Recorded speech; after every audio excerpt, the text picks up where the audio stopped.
United States border crisis is continuing despite all the caterwauling of House Republicans who have done nothing to solve the problem. In Texas, however, Governor Greg Abbott is pushing ahead with border wall construction in Maverick County.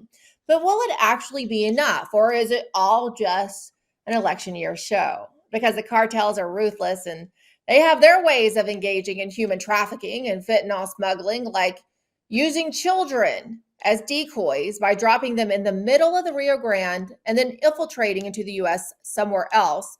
A guided tour on the Rio Grande River. It is incredible what is not being reported in the mainstream media. I mean, we were spotted the entire time. You're looking at this image of us on the boat as we made our way south from McAllen to just take a look at what was happening on the Mexican side and the American side. And I think the average person would be astonished. You would be flabbergasted if you saw what was really happening there from the encampments and the cartel spotters. So every step of the way, you couldn't always see them, but there were folks inside the brush filming us, taking pictures, and you could see the trash that was strewn everywhere on both sides of the river as people would have encampments. And, I asked the folks that we were with, some of the law enforcement and former law enforcement, why are they camping out on the river? The reason is they're waiting for the go-ahead from the cartel. So as ironic as it seems, where our border is wide open on this southern stretch, or at least what we saw from McAllen up to Laredo,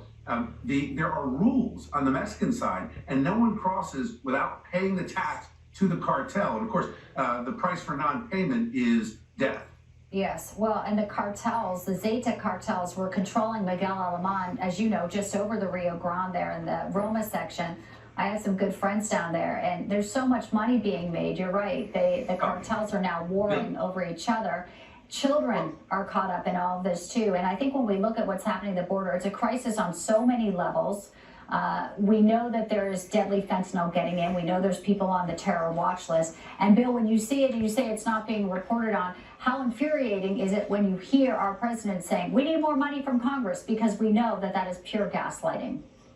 Our own Border Patrol is essentially a taxi service for illegal migrants. And Bianca, I'll tell you this is not an invasion of migrants looking for a better life. No. This is a human trafficking, highly organized military operation run by the cartels, not only 3 Mexican cartels that we learned about while we were there, but a Chinese cartel that is now transferring the manufacture of this fentanyl and the drugs and doing it in Mexico. And as you said, they're using children. At one point, we were on an area of a ranch on the American side, and we saw bullet holes that our guides showed us in some of the homes that were close to the river. So you've got a disaster on your hands. I mean, Laredo, the old city of Laredo, is a near ghost town. You don't feel safe. Most of the stores are either boarded up or closed. People are not walking around. We were there on a Saturday morning.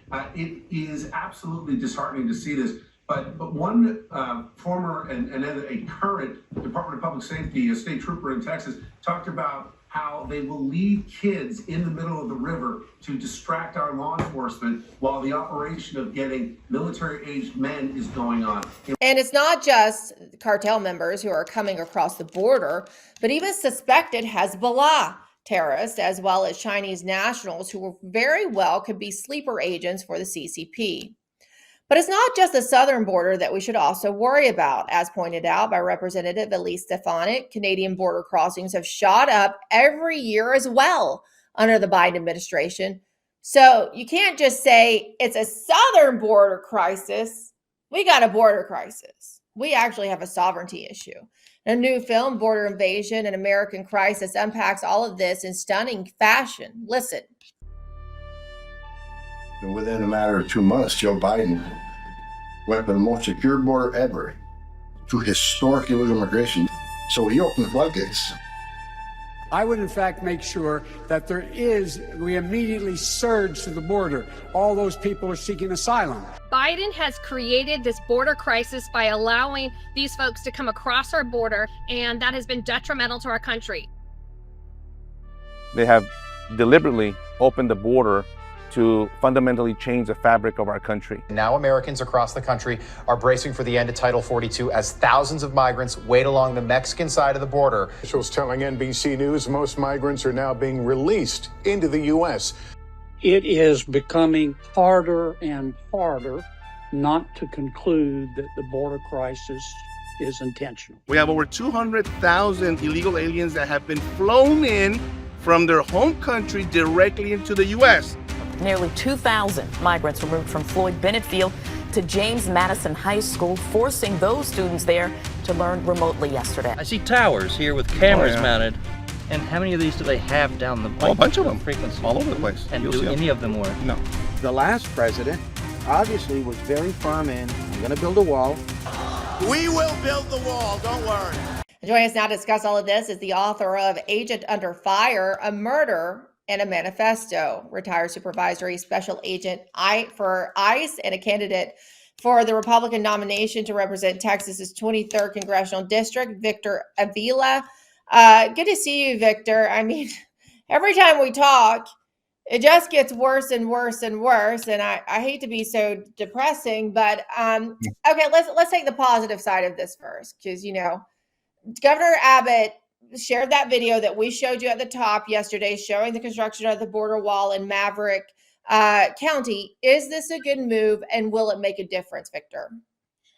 I always welcome anything that is positive towards border security, but the answer is no. And I hate to sound like a Debbie Downer here, but it makes no difference if the policies or enforcement are behind that construction of the wall.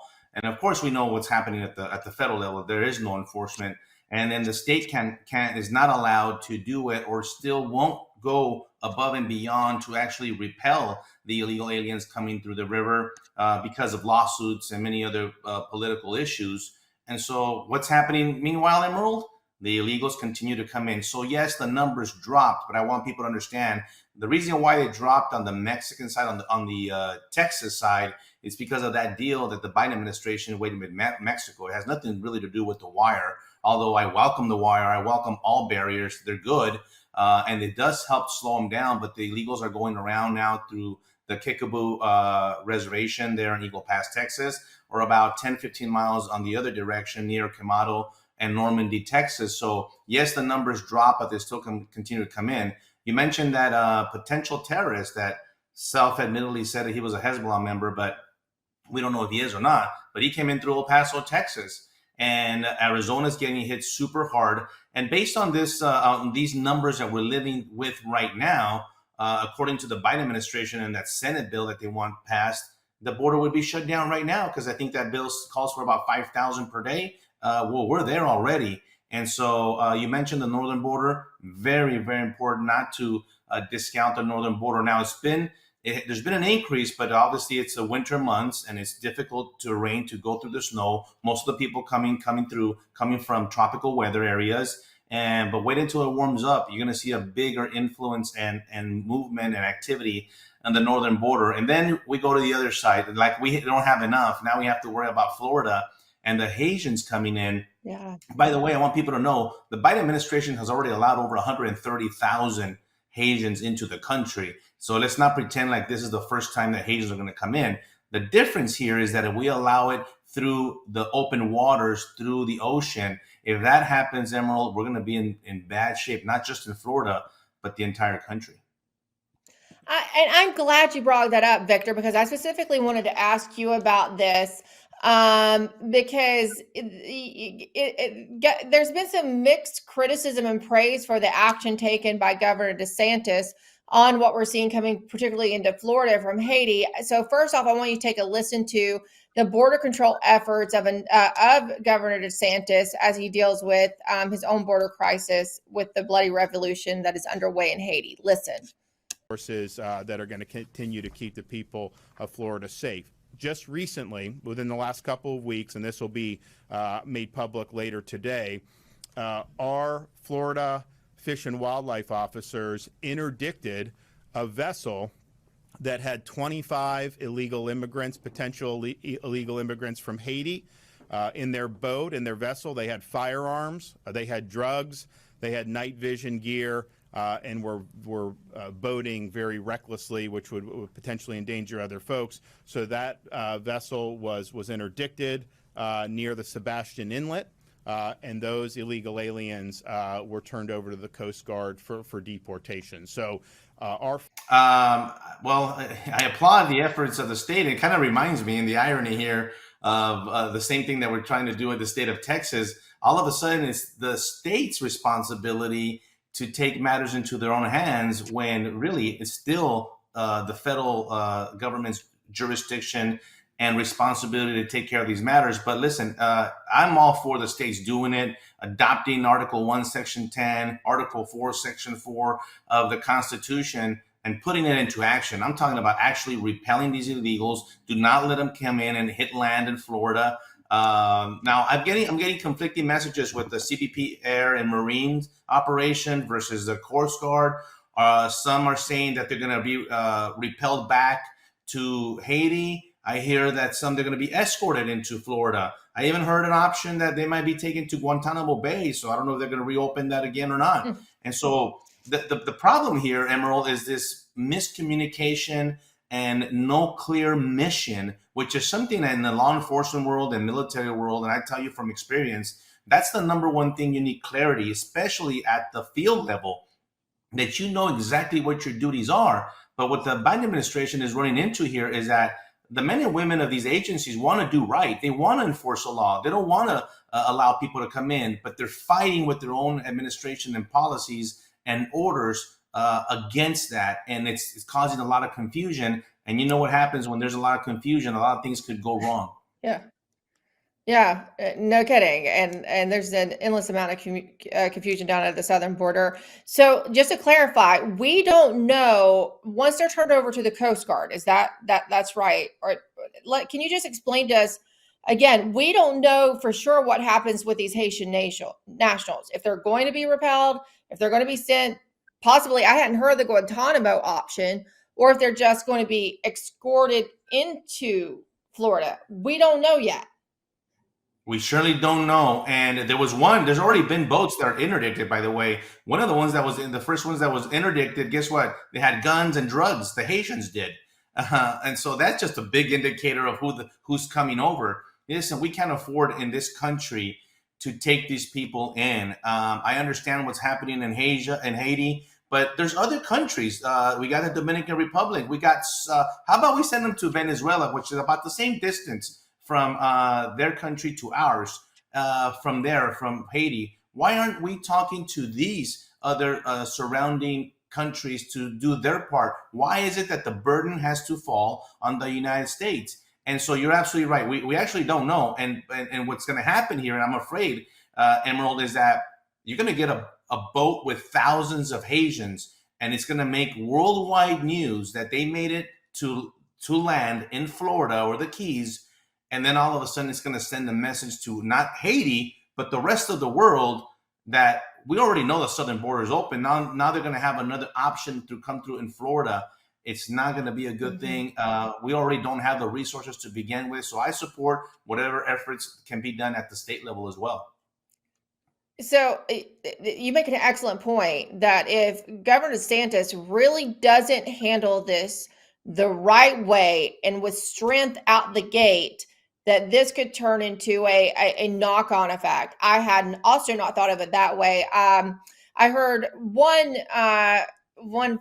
fellow Florida resident of yours, who is also a foreign policy expert, DOD contractor, suggest that he felt that perhaps, and he loves DeSantis, he felt maybe the governor is being a bit naive with his trust in going via the Coast Guard, and that he should take stronger action and that he can. And I guess that would be using his own, offering out the Coast Guard, not the Coast Guard, but the National Guard to reach people and send them back to Haiti? Would that be an answer?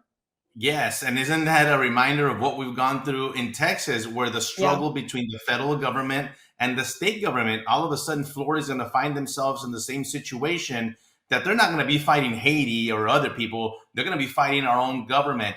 And this is where, are they going to have a showdown like the one we had in Texas where Texas took over that Shelby Park area in Eagle Pass, Texas. Is that going to happen in Florida? That Florida is going to have to take over some of these areas, because remember, there's only going to be certain points of entry. Is the state of Florida going to take over those areas and say, no, we are going to kick out Border Patrol, CBP, Air and Marines, and try to work with the Coast Guard? It's going to get a little convoluted and complicated. But listen, I think we all need to come together and say the benefit here should be to the United States American. I think people are fed up that we are being put last. Sometimes we're not even talked about anymore, but everything is being done for the illegal alien coming from 170 different countries, and that has to stop.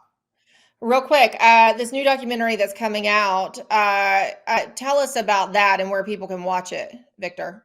You could go to stanfitzgerald.com. We shot it mostly in Eagle Pass, Texas. But what you're going to do with this film when you watch it is you're going to get a very good briefing and understanding. I'm featured in it. Other border agents are featured in it. And we go step by step and not only tell you about it, but we're on the ground showing you with a lot of real examples of what is happening. And you'll get a lot better understanding. And that's what we want. We want to bring awareness. We want people to make a good choice at the voting booth because of what's happening in this country. And of course, we talk about fentanyl, the drugs, human trafficking, and everything else that's affecting every community in the U.S.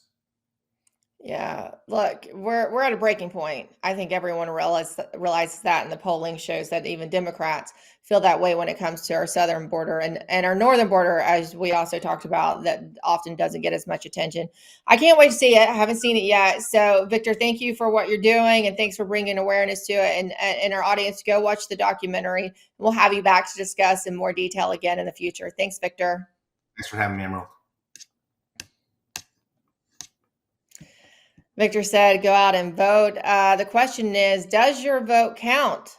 We're going to discuss the new big lawsuit that Mike Lindell and others, Carrie Lake and Mark Finch, filed in the Supreme Court last week with Jonathan Cagle after the break.